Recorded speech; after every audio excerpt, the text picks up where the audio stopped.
제주의 다양한 소식을 전해드리는 뉴스 브리핑 순서입니다. 먼저 지난 한 주 KBS에서 보도한 뉴스 가운데 화제를 모았던 소식 먼저 전해드립니다. 지난 6일 발생한 제주대 사거리 화물차 연쇄 추돌 사고로 3명이 숨지고 50여 명이 다쳤습니다. KBS에서는 사고 이틀 후 사랑하는 가족을 잃은 유족들의 안타까운 사연을 디지털 기사로 보도했는데요. 사망자 가운데 31살 이모 씨는 휴가차 제주를 찾았다 사고를 당했습니다. 사고 현장을 찾은 이 씨의 부모는 아들의 여행이 마지막이 될 줄은 꿈에도 알지 못했다며 오열했습니다. 이 씨의 어머니는 3년을 기도해서 낳은 아들이라며 이 상황을 전부 바꾸고 싶다고 오열해 주의를 안타깝게 했는데요. 이 기사는 양대 포털 사이트에서 128만 건이 넘는 조회수를 기록했고 1000개 가까운 댓글이 달렸습니다. 누리꾼들은 가족을 잃은 유족들의 슬픔에 위로를 전하며 재발 방지를 위해 후속 조치가 빠르게 이루어져야 한다고 입을 모았는데요. 현재 사고 원인에 대한 정밀 조사가 진행 중인 가운데 제주도는 이번 사고가 최근 10년 이내 사상자가 가장 많은 교통사고인 만큼 사고대책본부를 꾸려 피해자 지원에 나섰고 재발 방지를 위해 기형적인 도로나 사고 다발 지역에 대한 대책도 마련하기로 했습니다. 제주 지역에서 오늘 보도한 뉴스 가운데 주목할 만한 기사를 소개해드리는 뉴스픽 이어갑니다. 오늘 저희가 살펴본 기사는 재민일보 김재현 기자의 신입생 없어서 학교 급순 문 닫나 걱정입니다. 인구 절벽 쇼크로 문을 닫거나 쉬는 학교가 꾸준히 늘어나며 지역 소멸 위기로 이어질 수 있다고 재민일보가 보도했습니다. 제주도 교육청에 따르면 도내 초중고 학생 수는 2003년 9만 2천 명대에서 지난해 7만 8천 명대로 1만 3천 명 감소했는데요. 이 기간 초등학교 학생 수가 1만 1,000여 명, 중학교 1,200여 명, 고등학교 700여 명 줄었습니다. 학급이나 학생 수 부족 등으로 27개 학교가 사라졌는데요. 올해 가파초 마라분교 등 분교 3곳이 입학식을 열지 못했고 수년째 휴교인 분교도 있습니다. 올해 제주대를 포함한 지역 거점 국립대 9곳이 추가 모집을 통해 신입생을 확보했고 올해 입시에서 정원을 채우지 못한 전국대학이 162곳인데요. 수도권 집중화 등의 영향으로만 보기 어렵다고 재민일보는 전했습니다. 앞으로 상황도 지난해 제주 지역 결혼 건수가 2,900여 건으로 역대 최저치를 기록했고 인구 자연 증가율도 0.0명으로 이른바 데드크로스에 임박해 걱정인데요. 문 닫는 학교를 줄이기 위한 각종 사업이 추진되고 있지만 안정적 정착이 우선이라고 재민일보는 지적했습니다.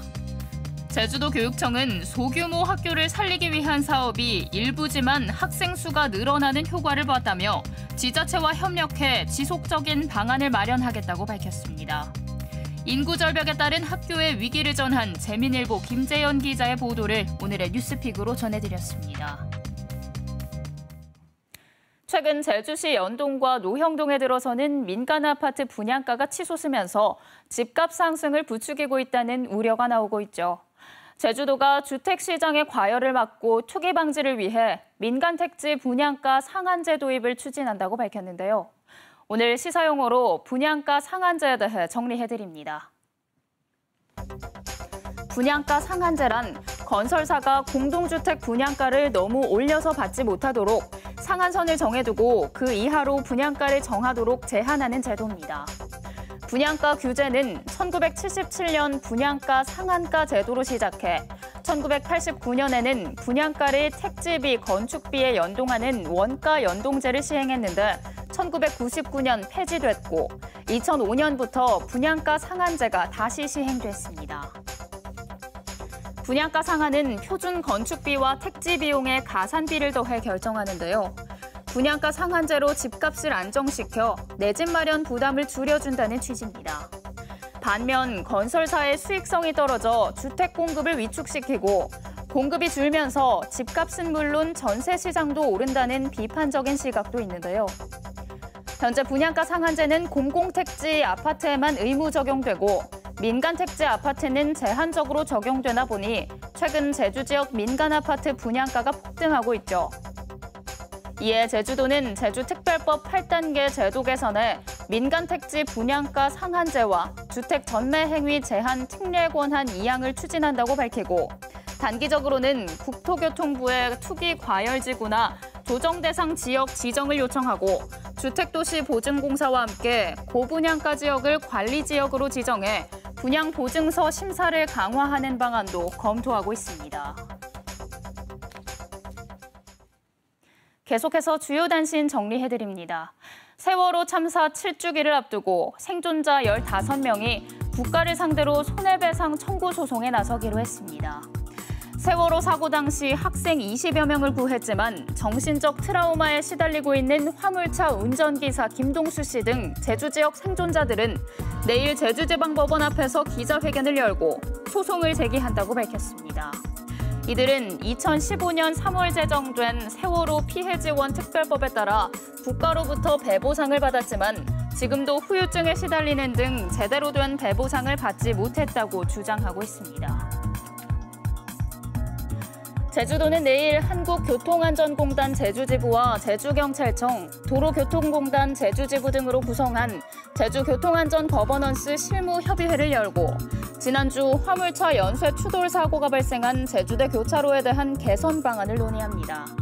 이와 함께 원희룡 지사는 오늘 주간정책조정회의에서 관광객과 화물차 운전자 등 도내 도로에 익숙하지 않아 발생하는 교통사고를 막기 위해 도로 위험 요인을 전수조사하고 도로 구조를 개선할 전담팀 운영을 강조했습니다.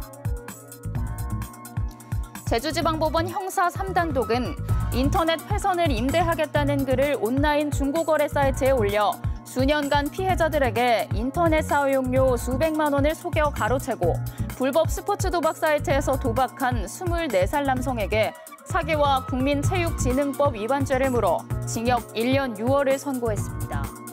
판사는 피고인이 도박 자금을 마련하기 위해 여러 사람을 속였고 이후 피해가 회복되지 않은 점 등을 양형 이유로 밝혔습니다. 코로나19 여파 속에서도 지난해 제주도의 지방세 수입은 증가한 것으로 나타났습니다. 제주도가 지난해 회계를 결산한 결과 세입은 전년도 대비 4천억 원 증가한 6조 6,892억 원으로 집계됐습니다. 세부 항목별로는 대형 사업장 준공으로 인한 취득세 증가 등으로 지방세는 전년 대비 823억 원 증가한 1조 6,018억 원을 거뒀고 사업 수익 등 세외 수입은 4,350억 원 등입니다. 지난해 코로나19 여파로 해외 유학이 줄면서 학업 중단 학생도 크게 감소했습니다. 제주도 교육청에 따르면 지난해 도내 학업 중단 초중고 학생은 351명으로 전년도에 비해 174명 줄었는데 코로나19 영향으로 해외 유학을 위한 출국으로 학업을 중단한 학생이 초중고별로 각각 50명가량 감소한 것이 가장 큰 원인으로 분석됩니다. 제주녹색당은 한국가스공사 제주본부 앞에서 집회를 열고 미얀마 가스전 개발 사업을 철수하라고 요구했습니다.